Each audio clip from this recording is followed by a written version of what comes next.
नमस्कार सांगमाने मो चैनल को आपण मानक स्वागत। जय माँ लक्ष्मी। वर्तमान जून 5 रे सुदशा व्रत पड़ुअछि। सुदशा व्रतर केते नियम पूजा विधि आ काहींकी पालन करा जाय से विषय रे आज ये वीडियोटी रे आपण माने जानि परिबे। सुदशा व्रत केबे आरंभ हैला, सुदशा व्रत रे गंठी बांधिबार मंत्र बा लक्ष्मीकर 10 गोटी गंठीर नाम विषय रे आपण जानि परिबे। तेणुकरी ए सब कथा जानिबा पई भिडियोटी को शेष पर्यंत देखंतु। सुदशा व्रत हेउछि धनर देवी श्री महालक्ष्मीकर प्रतिष्ठित व्रत। एही पर्व ओडिशार अनन्य बोली कुहा जाए। विवाहित महिला माने सेमानक परिवार एवं संतानर मंगल पई एहाकु पालन करि थांती। सुदशा व्रत दिन हेउछि वर्षर सेही दिन जेतेबेले शुक्ल पक्ष दशमी एवं गुरुवार गोटे दिन रे पड़े। दशमी तिथिर सठिक समय आपण मानंकु पांजीरु बाहर करबा को पड़िबो। सुदशा व्रत केबे आरंभ हेइथिला? विशेष करे जाय जे सत्य जुगरु सुदशा व्रत पालन करा जाउछि। किंवदंती अनुजाई राजा विक्रमसेनक पत्नी थिले रानी रत्नावती। तांकर मंत्री थिले त्रिकुटेश्वर। मंत्रीଙ୍କ पत्नी थिले पद्मावती। महिला माने बुलिबाको जाउथिले। गोटे दिन रत्नावती एवं पद्मावती एक जंगल पाखरे बुलिबाको जाउथिले। सेठारे सेमाने अप्सरा मानंकु पूजा करुथिबार देखिले। सेमाने अप्सरा मानंकु पचारिले जे सेमाने कौन करुचंदी। अप्सरा माने महिला मानंकु कहिले आमे सुदशा व्रतर पूजा करुअछु। एहा श्री महालक्ष्मी का आशीर्वाद पाइबा पई करा जाय। आमे विश्वास करुछु जे एही व्रत पालन करिबा द्वारा सुख समृद्धि एवं मंगल आसीबो। अप्सरा माने महिला मानंकु पूजा करिबार विधि मध्य सिखाई दिले। अप्सरा मानंकर कथा सुनी रत्नावती एवं पद्मावती मध्य व्रत पालन करिबा आरंभ कले।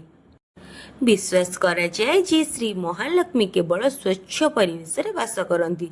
तेणु एही व्रत घरर शुद्धिकरण एवं पवित्रीकरण सहित आरंभ हुए।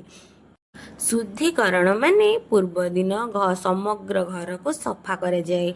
किछि स्थान रे गाय गोबर मिश्रित पानी सहित घर को पवित्र एवं सफा करा जाए।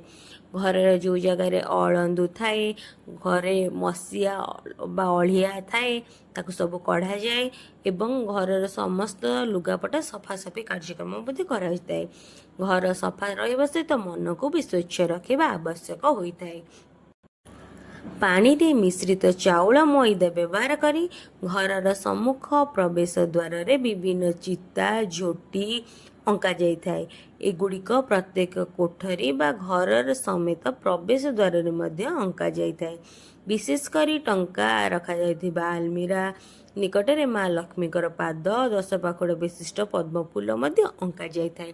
घरर प्रत्येक बंध ओ दुआर मुहरे एही चिता पका जाई थाए। माँ लक्ष्मी पाद चिन्ह एवं पद्म फूल एहार विशेष आकर्षण। ए पूजार किछि नियम।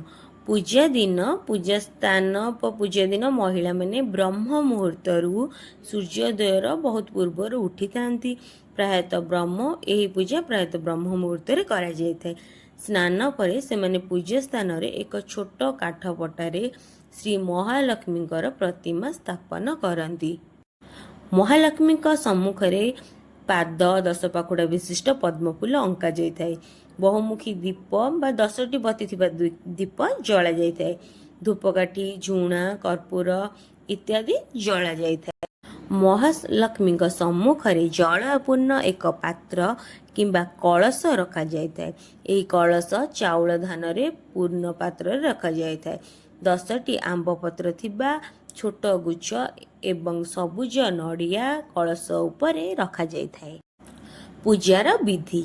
आवाहन पूजा सहित माँ लक्ष्मी को आवाहन करा जाए। तांको जल एवं पंचामृत फल मिश्रण सहित अभिषेक करा जाय थाए। श्री लक्ष्मी को ऊपर चंदन हलदी कुंकुम लगा जाए। तांको फूल रे मध्य सजा जाय थाए। ଏହି ବ୍ରତରେ 10 ସଂଖ୍ୟାର ବହୁତ ଗୁରୁତ୍ୱ ରହିଛି।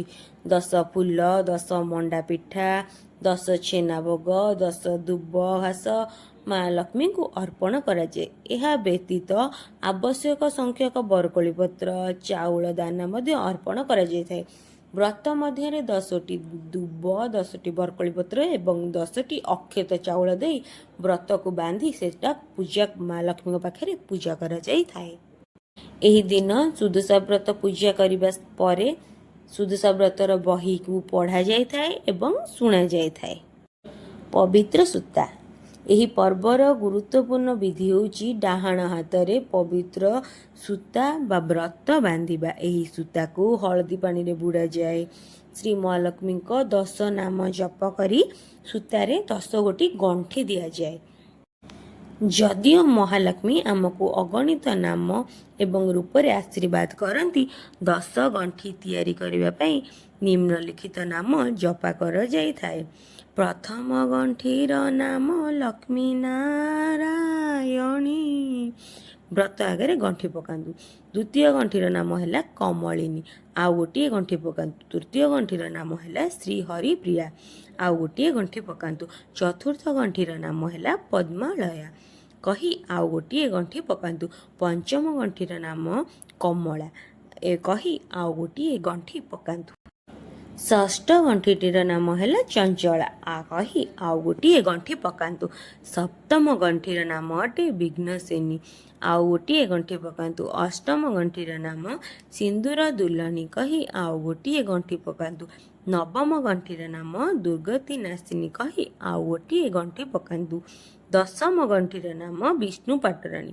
ଏବେ ଶେଷ ଗଣ୍ଠି ପକାଇ ଦିଅନ୍ତୁ। ମହିଳାମାନେ ଏହି ବ୍ରତକୁ ଗଣ୍ଠି ପକାଇଲା ପରେ 10 ଗୋଟି ଦୁବ ଓ 10 ଗୋଟି ବରକୋଳି ପତ୍ର, 10 ଗୋଟି ଅକ୍ଷତ ଚାଉଳ ଦେଇ ତା ମଧ୍ୟରେ ଗୁଡ଼ାଇ ତାକୁ ଲକ୍ଷ୍ମୀଙ୍କ ପାଖରେ ରଖି ପୂଜା କରିସାରିବା ପରେ ଡାହାଣ ହାତ କହୁଣୀ ଉପରେ ବାନ୍ଧି ଦିଅନ୍ତୁ। ପୂଜାର ପର୍ଯ୍ୟାୟ। ପ୍ରଥମ ପର୍ଯ୍ୟାୟ ମାନେ ଅତି ସକାଳେ ଏହି ପୂଜାଟିକୁ କରାଯାଏ। ପ୍ରଭାତକାଳୀନ ପୂଜା ବୋଲି ଏହାକୁ କୁହାଯାଏ। ଏଥିରେ 10 ପ୍ରକାର ଫଳ, 10 ପ୍ରକାର ଛେନା ଭୋଗ ମଧ୍ୟ ଅର୍ପଣ କରାଯାଇଥାଏ। ଦ୍ୱିତୀୟ ପର୍ଯ୍ୟାୟ ଅପରାହ୍ନରେ କରାଯାଇଥାଏ। ଏହାକୁ ମଧ୍ୟାହ୍ନ ପୂର୍ବେ ପୂଜା ମଧ୍ୟ କୁହାଯାଏ। 10ଟି ମଣ୍ଡା ପିଠାକୁ ଭୋଗ ଭାବରେ ଅର୍ପଣ କରାଯାଏ। ସନ୍ଧ୍ୟାରେ ପର୍ଯ୍ୟାୟକୁ ସନ୍ଧ୍ୟା ପୂର୍ବେ ପୂଜା ଏବଂ ଛେନା ପଣାକୁ ନିବେଦ୍ୟ ଭାବରେ ଅର୍ପଣ କରାଯାଇଥାଏ।